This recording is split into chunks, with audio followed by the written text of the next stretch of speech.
Assalamualaikum warahmatullahi wabarakatuh. Jumpa lagi dengan saya Fajria di channel Buya Family. Nah, kali ini jangan lupa ya untuk subscribe, like, comment, and share. Kalau misalnya memang ada pertanyaan silahkan tanyakan. Kali ini saya ingin membahas atau membaca buku kali ya, lebih tepatnya buku dari orang tua saya ini. Oh, kebalik ya.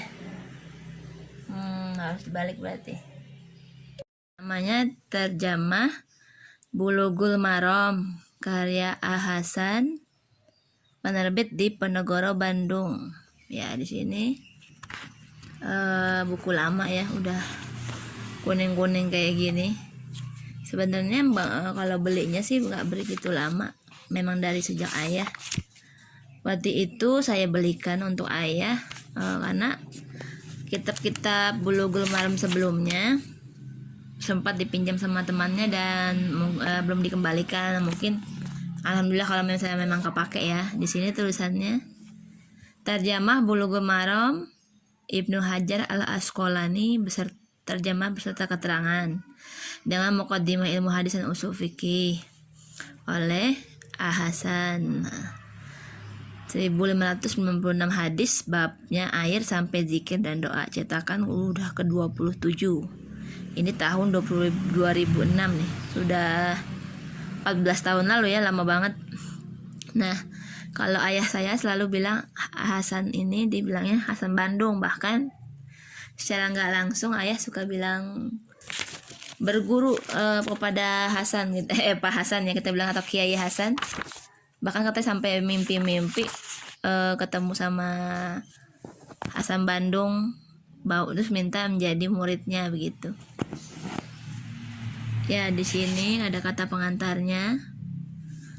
Kemudian tuh 99 tuh, bahkan 99 untuk kata pengantar cetakan ke-23 ini. Kata pengantar untuk cetakan ke-23 di tahun 99. Bulan Oktober ya, pas banget berarti bulan ini. Kemudian ada daftar ejaan Arab, daftar isinya memang dari bab air, kitab toharoh, air bijana, menghilangkan najis, wudhu, mengusap atas dua tangan kaki, kemudian ada yang haid, ada kitab sholatnya, waktu, azan, syarat ya. Oke, banyak ini daftar isinya, sampai ada kitab nikah juga, kitab saum, haji, kemudian apa lagi ya, kitab hudud, tahu nih hudud Hadzaini, nanti kita baca, nanti masih jauh, kita masih yang di air aja dulu ya. Makanan, kitab sumpah, mutus perkara, memerdekakan, nama juga ini terjemahan dan keterangannya berdasarkan hadis-hadis yang sudah disebutkan ya. Terakhir adalah riwayat hidup dari A. Hasan ya. Oke, kita mulai dari bab 1, tapi sebenarnya sebelum bab 1 ada muqaddimahnya, kemudian di sini semacam penjelasan nanti istilah-istilah yang akan muncul di dalam pembahasan hadis tersebut. Misalnya kayak ini hadis dan asar. Hadis itu omongan, perkataan, ucapan dan sebagainya. Golibnya terpakai buat perkataan Nabi, maksudnya umumnya ya. Jika disebut hadis maka maksudnya sabda Nabi. Terkadang disebut hadis Anas umpamanya, maka maksudnya ialah hadis Nabi yang diriwayatkan oleh Anas. Jadi intinya ya mungkin hadis Bukhari tuh sering dikata hadis Bukhari. Ada hadis namanya Muslim, hadis Malik misalnya kan. Terus kemudian di sini asar. Asar itu perkataan sahabat, sebagaimana hadis perkataan Nabi. Kadang omongan dari sahabat dikatakan riwayat. Ya seperti itu. Banyak sih. Bab 2-nya sini gambaran sana, kemudian ada rawi-rawi ya, sanad dan mudawin dan sebagainya. Ini sih agak kompleks ya kalau gini. Atau mau bahas satu-satu atau langsung aja ya. Kita langsung ke tuh, ada pasalnya sampai 29, kemudian 30, 34, berapa, ada 50 apa ya, 45, 53, bahkan sampai 53 tuh. 55 udah. 55 terakhir. Bismillah, dengan nama Allah Maha Pemurah Maha Penyayang. Ini mukaddimah. Bacaan dulu beserta puji-pujian dulu kepada Allah, kemudian salawat kepada Nabi. Terus kemudian penjelasan buku ini adalah kitab yang ringkas, yang mengandung beberapa pokok dalil hadis dan hukum syariah bagi hukum syariah. Jadi yang saya susun dia nih menurut kata-kata Hasannya, Pak Hasan, Pak Kiai Hasannya, saya susun dia dengan susunan yang baik ya, supaya menghafaz dia jadi orang yang berharga di antara mereka yang sebaya dengan, dan supaya penuntut yang baru jadikan dia membantu untuk melangkah, dan supaya penginginmu yang telah mencapai maksud, pengingin ilmu yang telah mencapai maksud tak berkeperluan kepadanya. Maksudnya buku ini mudah-mudahan ada manfaatnya bagi siapapun, untuk yang sebagai membantu mungkin lagi mencari ilmu yang lain, tapi membantu dalam segi hadisnya di sini ada. Ya, sekarang bab 1, bab air toharoh. Oke. Saya bacain aja ya. Kitabut toharoh. Bab air atau apa nih bahasanya? Al-mayah ya. An Abi Hurairah qala Rasulullah sallallahu alaihi wasallam, maksudnya sallallahu alaihi wasallam, salawat di sini. Kemudian fil bahri, lautan itu, huwa tahuru ma'uh, al hillu mai tatuh rojahul arba'ah wa banu abi syaibah wal lafzu lahu wa sahahu Ibnu Huzaimah wa Tirmizi.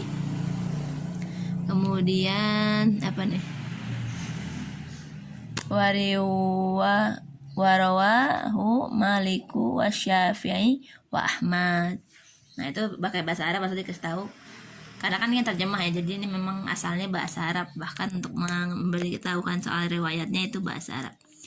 Dari Abi Hurairah, ia berkata, telah bersabda Rasulullah SAW tentang laut. Laut itu ada pembersih, bangkainya halal, dikeluarkan dia oleh 4 dan Ibnu Syaibah, dan lafaz itu baginya, maksudnya bagi mereka berempat dan berlima ini ya. Disahkan dia oleh Ibnu Huzaimah dan Tirmizi, dan diriwayatkan dia oleh Malik dan Syafi'i Ahmad. Keterangannya, katanya, hadis tersebut diriwayatkan oleh banyak ahli hadis dengan berlainan lafaz tapi bersamaan maksud. Lafaz yang tersebut itu adalah menurut riwayat Ibnu Abi Syaibah. Kemudian yang kedua, Tirmizi ada riwayatkan bahwa Bukhari pun mengesahkan hadis itu. Jadi makanya ditulisnya diriwayatkan oleh Malik dan Syafi'i dan Ahmad. Oke. Yang kedua nih, hadis kedua. An Abi Sa'idil Khudri qala Rasulullah sallallahu alaihi wasallam, innal ma'a tahuru la yunajjisuhu syai'un ajrojahun salasah wasohahu Ahmad, katanya. Yang artinya dari Abi Sa'id Al-Khudri yang berkata, telah bersabda Rasulullah, sungguhnya air itu pembersih yang tidak bisa dinajiskan dia oleh apapun, dikeluarkan oleh 3 dan disahkan dia oleh Ahmad. Kemudian hadis ketiga, an Abi Umamatal Bahili qala Rasulullah sallallahu alaihi wasallam, innal ma'a la yunajjisuhu syai'un illa ma ghalaba ala rihihi wa ta'mihi wa launihi, ahrajahu Ibnu Majah wa da'afahu Abu Hatim. Ya, balik dulu artinya. Dari Abi Umamah Al-Bahili, ia berkata, telah bersabda Rasulullah sallallahu alaihi wasallam, sungguhnya air itu tidak bisa dinajiskan dia oleh apapun kecuali barang yang mengubah baunya dan rasanya dan warnanya. Dikeluarkan dia oleh Ibnu Majah dan dilemahkan dia oleh Abu Hatim. Tuh. Kemudian hadis yang keempat, walil Baihaqi, al-ma'u tahurun illa in taghayyara rihu au ta'mu au launu binajasatin tahdusu fi. Ya, oke segitu ya. Dan bagi Baihaqi, air itu pembersih kecuali jika berubah baunya atau rasanya atau warnanya dengan sebab kemasukan najis padanya. Oke, diberi keterangan di sini. Kita sampai hadis 4 dulu ya. Menurut Quran ayat ke-11 dan dari Al-Anfal, surat Al-Anfal maksudnya, dan ayat ke-11, kemudian Al-Furqan ayat 48, berarti bahwa air hujan itu pembersih. Tirmizi berkata, hadis kedua itu hasan yang tadi ya, dan disahkan oleh Ibnu Ma'in dan Hazm dan Hakim.